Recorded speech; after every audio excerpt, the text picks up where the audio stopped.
بسم اللہ الرحمن الرحیم۔ السلام علیکم۔ آپ کو اپنے چینل اور فیت الاسلام خوش آمدید کہتے ہیں۔ آج کی اس ویڈیو میں حضرت محمد صلی اللہ علیہ وسلم کے معجزات کے بارے میں آپ کو بتائیں گے۔ تو چلیے آج کی اس ویڈیو کو شروع کرتے ہیں۔ ایک صحابی کو رسول خدا صلی اللہ علیہ وسلم کی دعوت کا اشتیاق ہوا۔ اس نے اپنی بیوی سے کہا، میں رسول خدا صلی اللہ علیہ وسلم کو اپنے گھر دعوت دینا چاہتا ہوں، یہ ہمارے لیے بڑی سعادت ہے۔ بیوی نے کہا، ضرور دعوت دیں۔ صحابی نے چھری اٹھائی اور ایک بھیڑ ذبح کی۔ بیوی کھانا پکانے میں مشغول ہو گئی اور صحابی حضرت محمد صلی اللہ علیہ وسلم کو لینے کے لیے مسجد نبوی کی طرف چلے گئے۔ صحابی کے دو چھوٹے چھوٹے بیٹے تھے۔ ایک بیٹے نے باپ کو بھیڑ ذبح کرتے ہوئے دیکھا تھا۔ باپ کے جانے کے بعد اس نے اپنے چھوٹے بھائی سے کہا، کاش تو ہوتا تو دیکھتا کہ ابو نے بھیڑ کیسے ذبح کی تھی، کیا میں تجھے بتاؤں؟ چھوٹے بھائی نے جواب دیا، ہاں ضرور دکھاؤ۔ بڑے بھائی نے چھری اٹھائی اور چھوٹے بھائی کی گردن پر چلا دی اور اس کی گردن کاٹ دی۔ جب بچے کی چیخیں ماں کے کانوں میں پڑی تو اس نے بیٹے کو ڈانٹ کر کہا، تو نے کیا کر دیا؟ بڑا بیٹا ماں کی مار سے بچنے کے لیے چھت پر دوڑا اور چھت سے گر کر مر گیا۔ جب ماں نے دونوں بچوں کی لاشیں دیکھی تو منہ پیٹ کر رہ گئی، مگر اس نے اتنے بڑے صدمے کے باوجود حضرت محمد صلی اللہ علیہ وسلم کا کھانا پکانے میں کوئی کوتاہی نہ کی۔ اس نے بچوں کی لاشیں اٹھائیں، دوسرے کمرے میں انہیں رکھ کر ان پر کپڑا ڈال دیا۔ کچھ دیر بعد اس کا شوہر حبیب خدا صلی اللہ علیہ وسلم کو اپنے ساتھ لے کر آیا۔ آپ ایک کمرے میں بیٹھے۔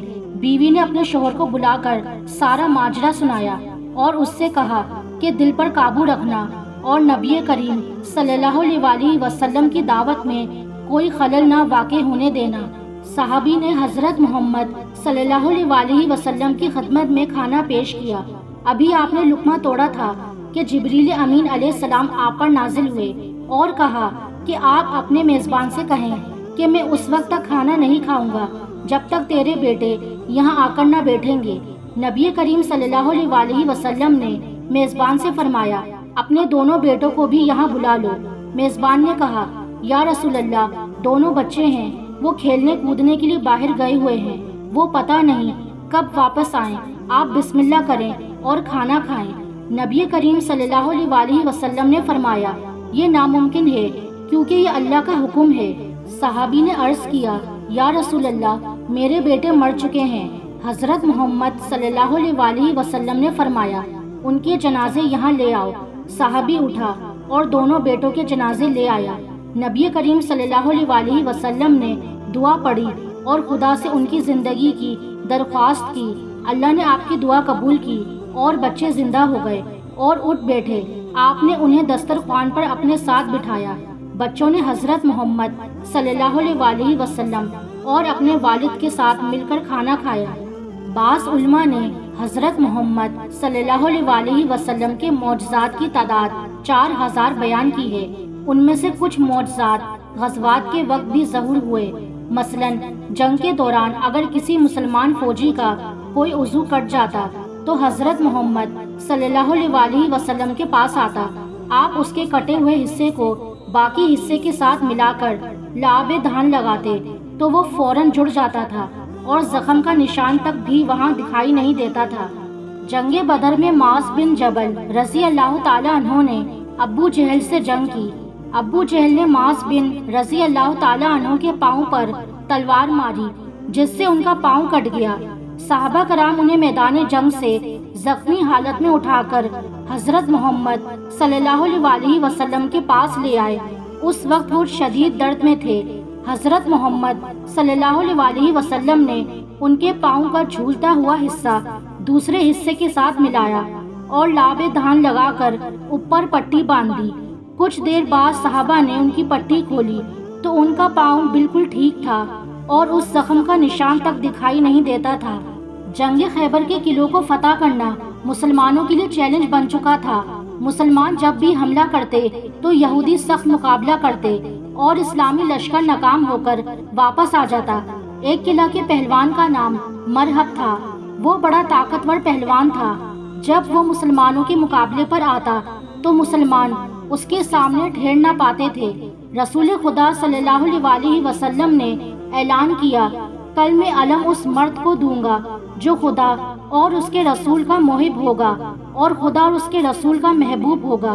وہ جم کر حملہ کرنے والا ہوگا، بھاگنے والا نہ ہوگا۔ اللہ اور اس کے ہاتھوں پر اپنی مدد نازل کرے گا۔ صبح ہوئی تو آپ صلی اللہ علیہ وسلم نے فرمایا، علی کہاں ہے؟ صحابہ نے عرض کیا، ان کی آنکھوں میں درد ہے اور وہ آرام کر رہے ہیں۔ آپ نے فرمایا، انہیں یہاں لاؤ۔ حضرت علی رضی اللہ تعالی عنہ کو حضرت محمد صلی اللہ علیہ وسلم کی خدمت میں لایا گیا۔ آپ نے اپنی انگلی سے تھوڑا سا لعاب دھان ان کی آنکھوں پر لگایا تو وہ فوراً تندرست ہو گئے اور یہودیوں سے جنگ کے لیے اٹھ کھڑے ہوئے۔ امیر المومنین نے جنگ کا نقشہ ہی بدل دیا۔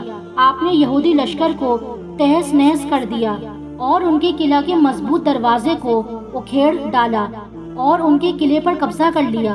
حضرت علی رضی اللہ تعالی عنہ کا اپنا بیان ہے کہ اس کے بعد پوری زندگی میری آنکھیں کبھی خراب نہیں ہوئیں، اور آخر میں حضرت محمد صلی اللہ علیہ وسلم کی تواضع کے چند واقعات بیان کرتے ہیں۔ ایک دفعہ کا واقعہ ہے کہ رسول اکرم صلی اللہ علیہ وسلم اپنے چند اصحاب کے ساتھ سفر پر نکلے۔ راستے میں ایک جگہ انہوں نے پڑاؤ کیا۔ ان کے پاس کھانے کے لیے ایک بکری تھی۔ صحابہ میں سے ایک نے کہا، میں اسے ذبح کروں گا۔ دوسرے نے کہا، میں اس کی کھال اتاروں گا۔ تیسرے نے کہا، میں اس کا سالن تیار کروں گا۔ نبی اکرم صلی اللہ علیہ وسلم نے فرمایا، میں لکڑیاں اکٹھی کروں گا اور آگ جلاؤں گا۔ صحابہ نے عرض کیا، یا رسول اللہ، آپ ہرگز تکلیف نہ کریں، ہم خود ایندھن جمع کریں گے اور آگ جلائیں گے، آپ آرام سے بیٹھے رہیں اور تمام کام ہم پر چھوڑ دیں۔ نبی اکرم صلی اللہ علیہ وسلم نے فرمایا، میں تم پر اپنے لیے کوئی برتری اور فوقیت پیدا نہیں کرنا چاہتا اور میں کسی پر بوجھ بننا پسند نہیں کرتا۔ اللہ کو وہ بندہ ناپسند ہے جو دوسروں پر بوجھ بنا ہوا ہو۔ اہل مدینہ کی عادت تھی کہ وہ روزانہ نماز فجر کے بعد اپنے برتنوں میں پانی بھر کر حضرت محمد صلی اللہ علیہ وسلم کے پاس لاتے تھے۔ آپ اس میں اپنا ہاتھ ڈبوتے تھے۔ صحابہ اس پانی کو متبرک سمجھ کر اپنے گھروں میں لے جاتے تھے۔ جب شدید سردی ہوتی تھی اور پانی برف کی طرح ٹھنڈا ہوتا تھا، اس وقت بھی لوگ پانی بھر کر آپ کے پاس لاتے تھے، لیکن آپ نے کبھی کسی کو یہ کہہ کر واپس نہیں کیا تھا کہ پانی بڑا ٹھنڈا ہے، لہٰذا تم اپنا برتن واپس لے جاؤ۔ ایک مرتبہ کا ذکر ہے کہ نبی اکرم صلی اللہ علیہ وسلم اور حضرت حذیفہ بن یمان رضی اللہ تعالی عنہ مدینہ سے باہر گئے اور انہوں نے نہانے کا ارادہ کیا۔